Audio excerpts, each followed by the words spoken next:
semoga kalian dalam keadaan sehat ya. Nah, sekarang Ibu mau absen. Apakah ada yang tidak hadir dari teman kalian? Oh iya, bagus hadir semuanya. Nah, sebelum Ibu menjelaskan, Ibu mau kalian melihat laci yang ada di bawah itu, apakah ada sampah atau tidak, dan di lantainya juga ya. Kalau bisa, tidak ada sampah. Dan di mejanya juga tidak boleh ada tas di atas meja kalian. Ibu harap tasnya simpan di dalam laci, oke? Nah, untuk mendapat nilai yang baik, kalian itu harus semangat belajar dan mendengarkan apa yang Ibu sampaikan. Nah, Ibu rasa Ibu akan memulai pelajaran kita hari ini. Ibu minta kalian semua keluarkan buku LKS kita yang terdapat di halaman 25. Jika sudah, di situ ada pengertian hubungan sosial. Nah, hubungan sosial itu adalah hubungan timbal balik antara individu yang satu dengan individu yang lain yang saling mempengaruhi dan didasarkan pada kesadaran untuk saling menolong. Nah, hubungan sosial disebut juga interaksi sosial. Dalam minggu kemarin, Ibu sudah menjelaskan tentang interaksi sosial. Nah, interaksi sosial itu bagaimana? Interaksi sosial itu adalah proses saling mempengaruhi di antara dua orang atau lebih. Jadi, jika interaksi sosial itu tidak dapat terjadi pada satu orang saja, dia tuh harus dua orang atau lebih.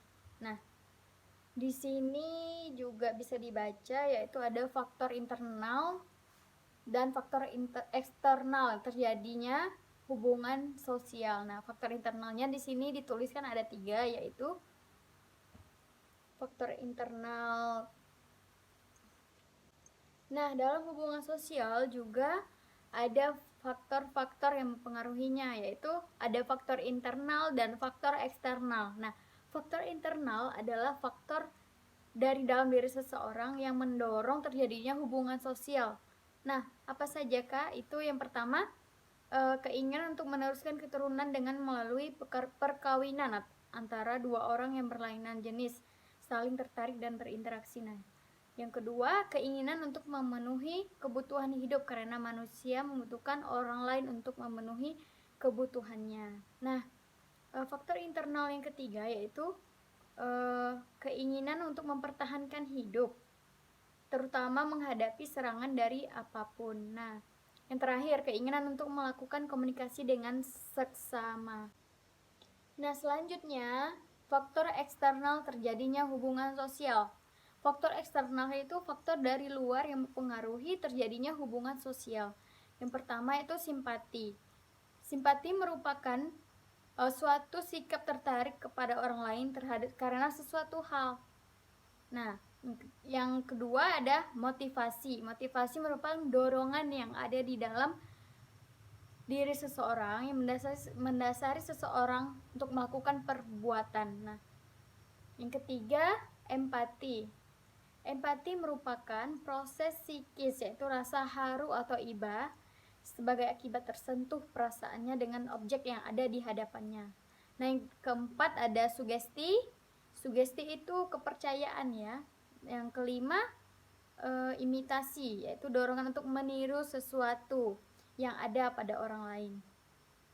Dan terakhir ada identitas. Identitas adalah dorongan seseorang untuk menjadikan dirinya identik atau sama dengan orang lain.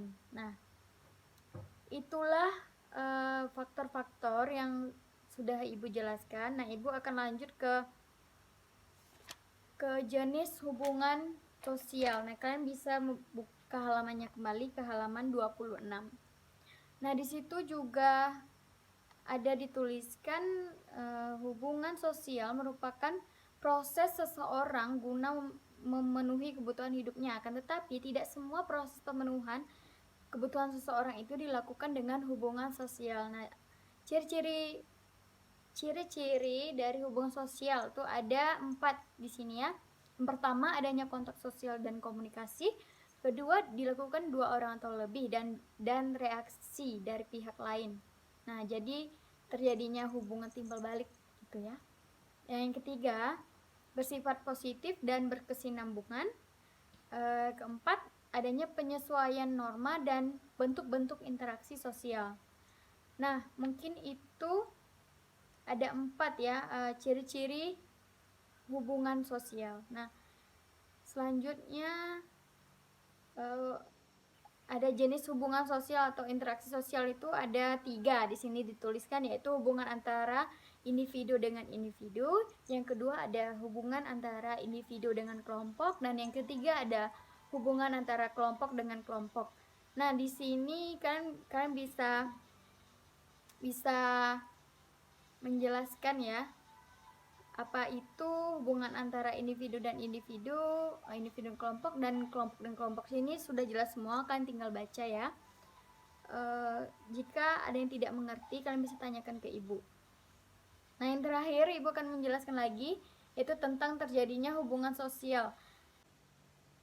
Nah, ibu akan kembali menjelaskan tentang terjadinya hubungan sosial, yaitu dibagi 2 bentuk. Yang pertama bentuk asosiatif dan bentuk disosiatif. Nah, proses atau bentuk asosiatif itu artinya penyatuan, sebuah penyatuan, sedangkan proses disosiatif atau bentuk disosiatif itu adalah perpecahan. Nah, jadi dalam proses asosiatif ini bisa dicontohkan dengan kerjasama, akomodasi, asimilasi, dan akulturasi. Nah, di sini dijelaskan kerjasama adalah usaha bersama antara orang lain atau perorangan manusia untuk mencapai tujuan bersama.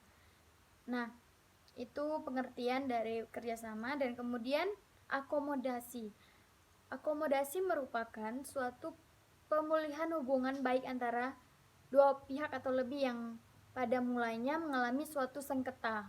Nah, yang ketiga ada asimilasi. Asimilasi merupakan proses kerjasama yang sangat harmonis dengan membentuk suatu yang homogen. Nah, itu tadi. Selanjutnya proses disosiatif, yaitu perpecahan ya atau pertentangan. Itu ada 3 juga di sini. Bisa dilihat ya, proses disosiatif disebut sebagai proses oposisi. Nah, disosiatif dibagi di dalam 3 bentuk, yaitu persaingan atau kompetisi. Persaingan adalah suatu proses sosial yang terjadi karena individu atau kelompok saling bersaing mencari keuntungan melalui bidang kehidupan yang pada suatu masa menjadi pusat perhatian publik dengan cara mempertajam prasangka yang telah ada tanpa mempergunakan ancaman atau kekerasan. Nah, yang B atau yang kedua kontravensi. Kontravensi merupakan suatu bentuk proses sosial yang ditandai dengan adanya ketidakpastian mengenai diri seseorang atau perasaan. Selanjutnya ada pertentangan. Nah, pertentangan merupakan suatu proses sosial di mana individu atau kelompok berusaha memenuhi tujuannya dengan jalan menentang pihak lawan, disertai ancaman atau kekerasan. Nah, itu tadi sudah ibu jelaskan apa itu pengertian, jenis, dan bagaimana terjadinya hubungan sosial sudah ibu jelaskan. Apakah masih ada yang ingin bertanya atau kurang paham dengan apa yang ibu sampaikan tadi? Nah, jika belum paham, ibu minta angkat tangannya dan menanyakan bagian mana yang belum pahamnya.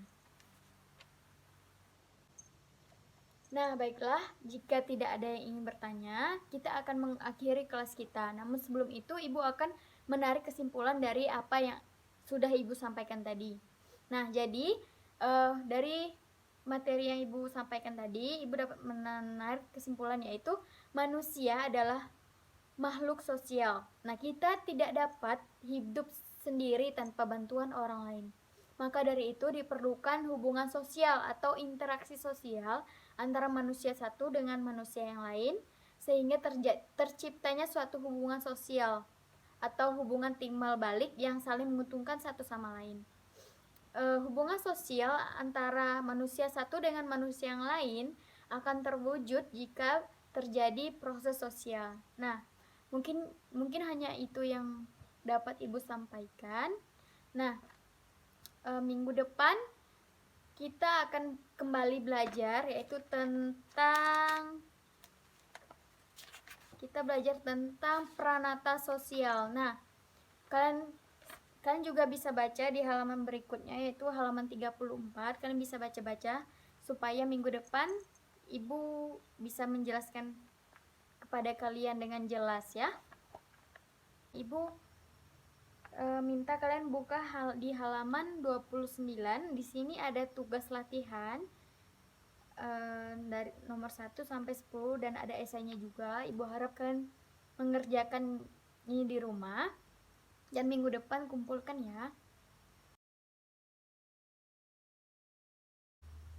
Sebelum itu Ibu mengucapkan terima kasih karena sudah mendengarkan apa yang Ibu jelaskan, dan sebelum mengakhiri pelajaran kita hari ini, baiknya kita berdoa dulu. Kali ini Ibu akan memimpin kita dalam doa. Berdoa dimulai. Berdoa selesai. Terima kasih dan selamat pagi anak-anak.